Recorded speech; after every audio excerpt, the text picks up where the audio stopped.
ಮಾಡ್ತಾಯಿದ್ದಾರೋ ಯಾರು ಹೋರಾಟ ಮಾಡ್ತಿಲ್ವೋ ಸಹಾಯ ಮಾಡ್ತಿಲ್ವೋ ಗೊತ್ತಿಲ್ಲ. ನಾವು ಇವತ್ತೇ ಈ ವಿಷಯ ಹೇಳ್ತಾ ಇರೋದು. ಈಗ ಇನ್ನು ಅರ್ಧ ಗಂಟೆಗೆ ನೀವೆಲ್ಲ ಶುರು ಮಾಡ್ತೀರ ಹೋರಾಟನ, ಆನಂತರ ಅವ್ರು ಹೆಂಗೆ ರೆಸ್ಪಾನ್ಸ್ ಮಾಡ್ತಾರೆ ನೋಡ್ತೀವಿ. ನಾಳೆಯಿಂದ ಗೊತ್ತಾಗುತ್ತೆ. ಯಾಕಂದರೆ ಈ ಸಮಸ್ಯೆ ಬಗ್ಗೆ ನಾವು ಮಾತಾಡ್ತಿರೋದು ನಮಗೆ ಇದ್ರ ಬಿಸಿ ತಟ್ಟಿಟ್ಟು ಇವತ್ತು ಬೆಳಿಗ್ಗೆ ನೀವೆಲ್ಲ ಬರ್ತೀರಾ, ನಿಮ್ಮ ಮುಂದೆ ಹೇಳ್ಕೊಬೋದು. ನಿಮ್ಮಗಳಿಗೆ ಸೆನ್ಸರ್ ಇಲ್ಲ, ಸಿನಿಮಾಗೆ ಸೆನ್ಸರ್ ಇದೆ, ಟೆಲಿವಿಷನ್ ಸೆನ್ಸರ್ ಇದೆ, ಯೂಟ್ಯೂಬರ್ಸ್ಗೆ ಸೆನ್ಸರ್ ಇಲ್ಲ. ಹಾಗಾಗಿ ನೇರವಾಗಿ ನಿಮ್ಮ ಹತ್ರ ನಾವು ಮನ ಬಿಚ್ಚಿ ಮಾತಾಡ್ಬೋದು. ನೀವು ಅದನ್ನು ನೇರವಾಗಿ ಆಡಿಯನ್ಸಿಗೆ ತೋರಿಸ್ತೀರ.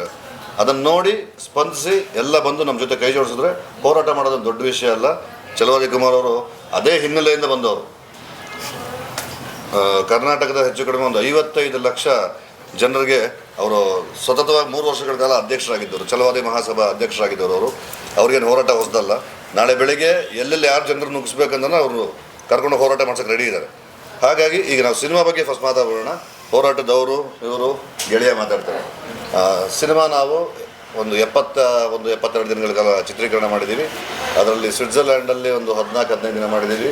ಶಿಡ್ಲಘಟ್ಟ, ಶಿಂಷಾ, ಕುಣಿಗಲ್ ಸ್ಟಡ್ ಫಾರ್ಮ್, ಬೆಂಗಳೂರಿನ ಸುತ್ತಮುತ್ತ ಈ ಸಿನಿಮಾ ಶೂಟಿಂಗ್ ಆಗಿದೆ. ಜನವರಿ 10 ಸಂಜೀವ್ ಇಟ್ಸ್ ಗೀತಾ 2 ರಿಲೀಸ್ ಆಗ್ತಾ ಇದೆ. ಗೆಳೆಯ ಹೇಳಿದಾಗೆ ಅಮೇರಿಕಾದಲ್ಲೇ ನಮಗೆ 31 ಸ್ಕ್ರೀನ್ ಈಗಾಗಲೇ ಕನ್ಫರ್ಮ್ ಆಗಿದೆ. ಅದಿನ್ನೂ ಹೆಚ್ಚು ಕಡಿಮೆ 50 ಆಗೋ ಥರ ಇದೆ ಅಂತ ಡಿಸ್ಟ್ರಿಬ್ಯೂಟರ್ ಹೇಳಿದ್ದಾರೆ. ಆಸ್ಟ್ರೇಲಿಯಲ್ಲಿ ಒಂದು 2-3 ಸ್ಕ್ರೀನ್ ಕನ್ಫರ್ಮ್ ಆಗಿದೆ. UK ಒಂದು 4 ಸ್ಕ್ರೀನ್ ಕನ್ಫರ್ಮ್ ಆಗಿದೆ.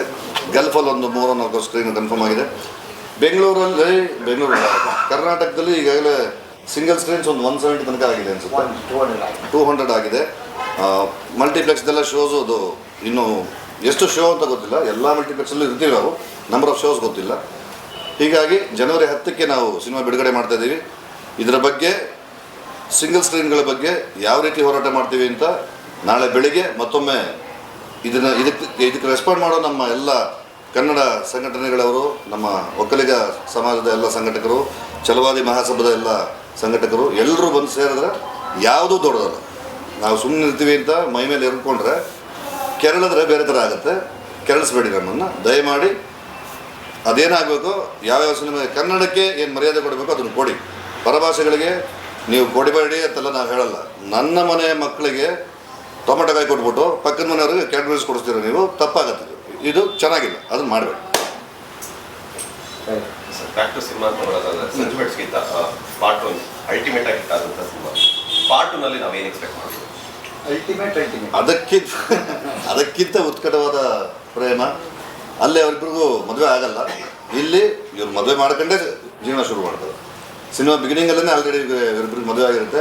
ಅವರ 10 ವರ್ಷಗಳ ದಾಂಪತ್ಯದ ಕಥೆ ಹೇಳಿಕೊಟ್ರಿ. ಒಬ್ಬ ತೀರಾ ಮಾನವೀಯತೆ ಒಂದಿಟ್ಕೊಂಡು ತುಂಬ ಕಷ್ಟಪಡ್ತಾರೆ ಒಬ್ಬ ಬಡ ಹುಡುಗ. ಆ ಹುಡುಗನ ಕೆಲವು ಒಳ್ಳೆತನಗಳು ಇಷ್ಟಪಡೋ ಒಂದು ಹುಡುಗಿ, ಅವರಿಬ್ಬರು ಹೋರಾಟ ಹೇಗೆ ಮಾಡ್ಕೊಂಬರ್ತಾರೆ, ಅವ್ರ ಮಧ್ಯೆ ಇರೋ ಪ್ರೀತಿ. ಆ 10 ವರ್ಷ ಟ್ರಾವೆಲಲ್ಲಿ ಈ ಹುಡುಗನ ಆ ಹುಡುಗಿ ಯಾವ ಮಟ್ಟಿಗೆ ತೊಗೊಂಡು ಹೋಗ್ತಾಳೆ ಅನ್ನೋದು ಒಂದು ವಿಷಯ. ಮತ್ತೆ ಸಾರಿ ಅಣ್ಣ, ನಿನಗೆ ವೆಡ್ಡಿಂಗ್ ಕಾರ್ಡ್ ತುಂಬ ಇಷ್ಟ ಆಗುತ್ತಾ, ವ್ಯಾಲೆಂಟೈನ್ ಕಾರ್ಡ್ ತುಂಬ ಇಷ್ಟ ಆಗುತ್ತಾ? ಯಾವ್ದು ಇಷ್ಟ? ಅದೇ ಇದು ವೆಡ್ಡಿಂಗ್ ಕಾರ್ಡ್. ಚೇತನ್ ಅವ್ರಿಗೆ